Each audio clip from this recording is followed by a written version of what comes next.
Today we're going to talk about warm versus cold. And when I say warm and cold, I'm talking about the way people see you.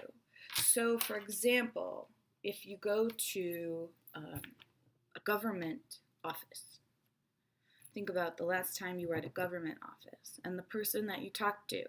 Usually their face is like, how can I help you? What do you want?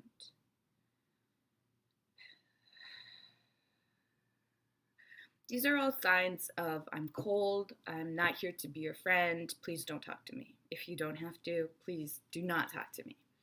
And one of the things that is not great about public speaking is a cold front, a face that's cold and unchanging.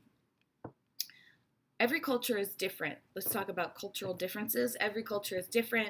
When you're standing in front of your Samsung's colleagues, you're not supposed to be smiling. When you're making a sale to your Korean counterparts in Korea, you're not supposed to laugh. That would seem horribly unprofessional. But we're not talking about Koreans talking to Koreans in Korean. We're talking about Koreans talking to Westerners. It matters which ones, specifically American.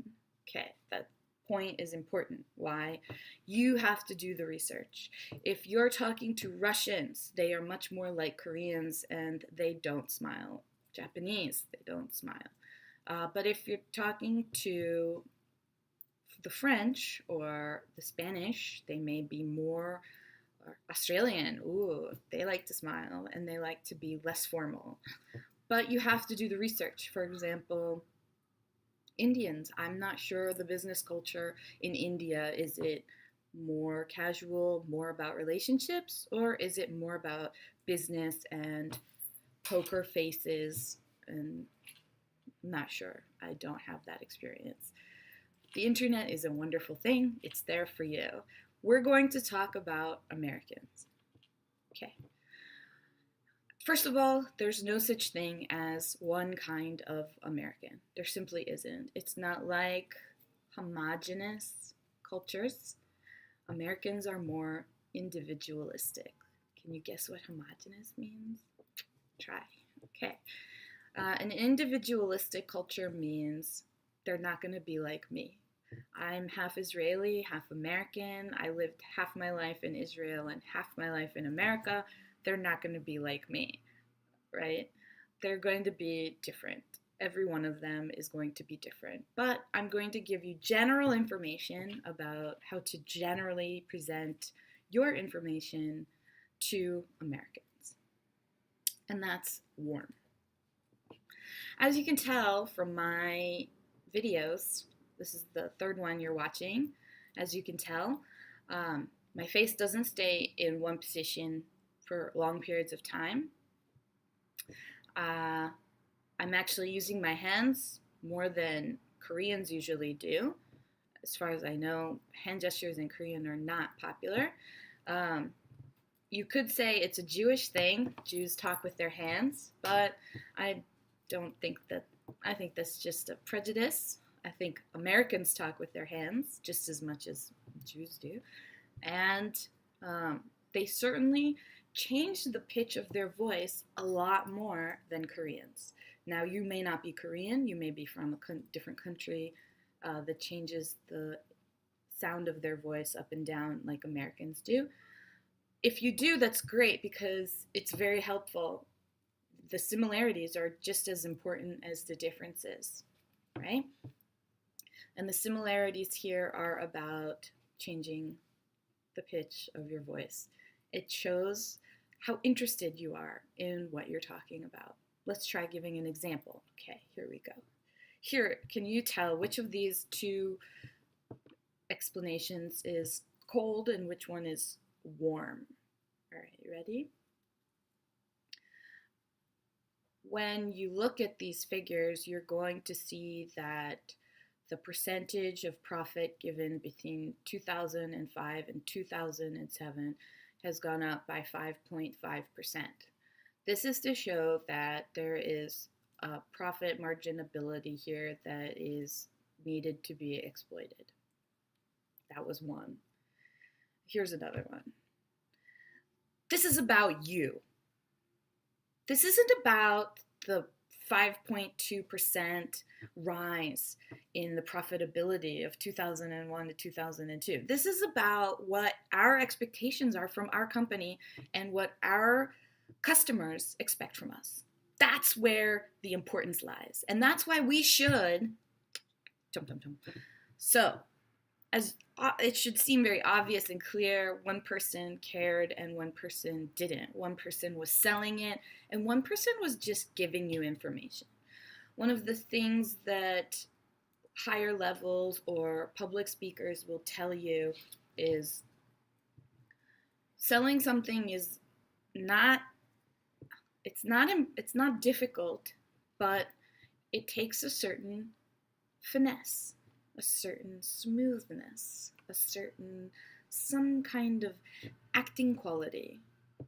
So we're going to talk about things that are going to help you seem confident.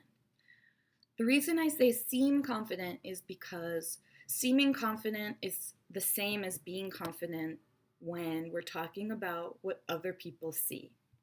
All right. Okay. So when you hear laughter is the best medicine, you've heard this before, right? I know this seems not connected. Laughter is the best medicine because your physical body cannot tell the difference between a fake laugh and a real laugh. It thinks it's the same thing and it releases the same amount of endorphins or happy chemical drugs in your brain. You can tell that's a fake laugh, but my body cannot tell that's a fake laugh. So, same thing is true about confidence. If you appear confident, people think you're confident, and that's all we need. You can be inside, you can be shaking like a leaf, and your heart can be pounding greatly, but on the outside, what people see is, I'm confident, and that is all that they need to believe that you are confident. So, one of the best ways to make your audience believe that you're fine with standing and speaking publicly is to make them laugh. We're going to talk about humor later. I think humor is difficult, but making people laugh or feel more comfortable isn't always about a joke. It's also about the way that you change the tone in your voice. It's also about the way that your face looks. Moving your eyebrows a lot makes people think you're confident. Don't ask me why, it just does. Okay, so to get people to feel comfortable and to get that change in your voice, you're going to have to start watching some dramas. If you're Korean dramas are great because in the Korean drama, man, they change their voice all the time. They go way up and down. Don't make me do it. Don't make me do it. I can't do it. All right. I'm going to try. Don't laugh. All right. Okay, you can laugh. 뭐라고요? Right? She doesn't say. Sorry. Make mistakes. That's part of the process. All right. So in the Korean dramas that I've seen, and I've only seen the old ones, there's a lot of intonation change. The voice goes up and down in a crazy mad form. You should be practicing. You should be watching those. Those are great. Why? Because in English, we don't read things in monotone. Tone. If you're reading in monotone, then I'm sleeping. I listen to monotone to fall asleep. You need to sound excited. If you sound excited, your audience will feel excited. It's contagious. It's like a sneeze or a yawn. It's contagious. That's right.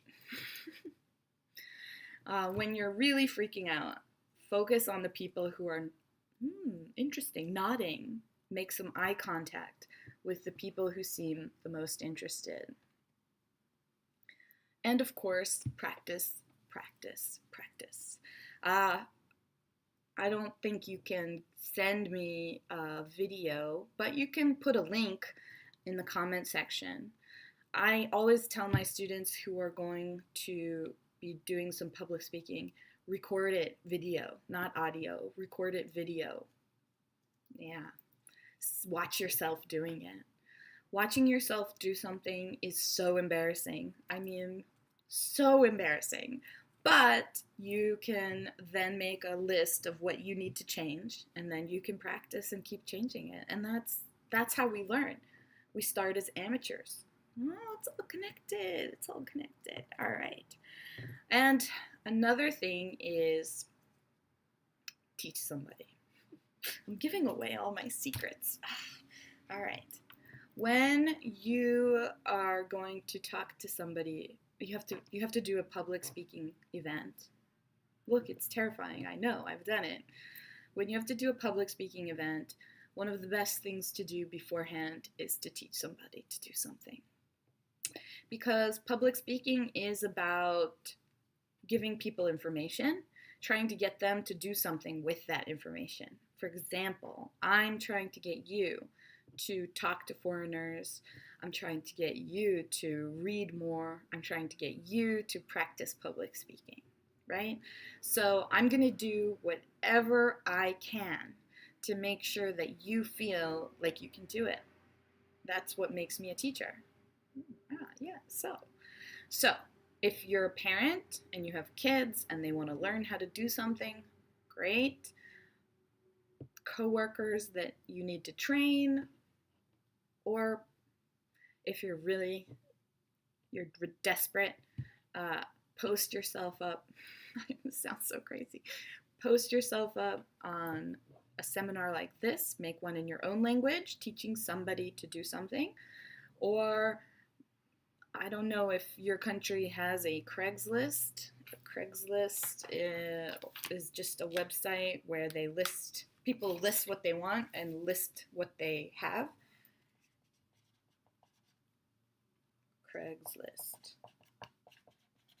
Craigslist.com.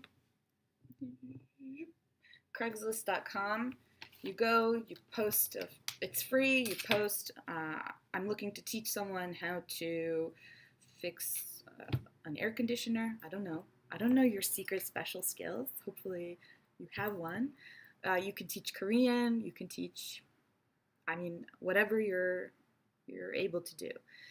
If you do a web seminar like I'm doing, you don't have to have 15 lessons. You can just have 2 lessons, 3 lessons, up to you.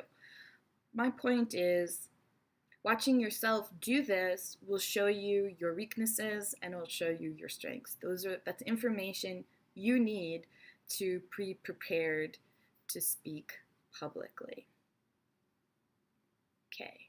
Confidence comes from within. You can create it by faking it. I'm telling you, I'm doing it right now. I'm faking it. Okay, so until next time, the homework is posted below. You can leave your comments, leave suggestions, leave encouraging words. I need those so much, okay? And try, make mistakes, keep going. Bye, guys.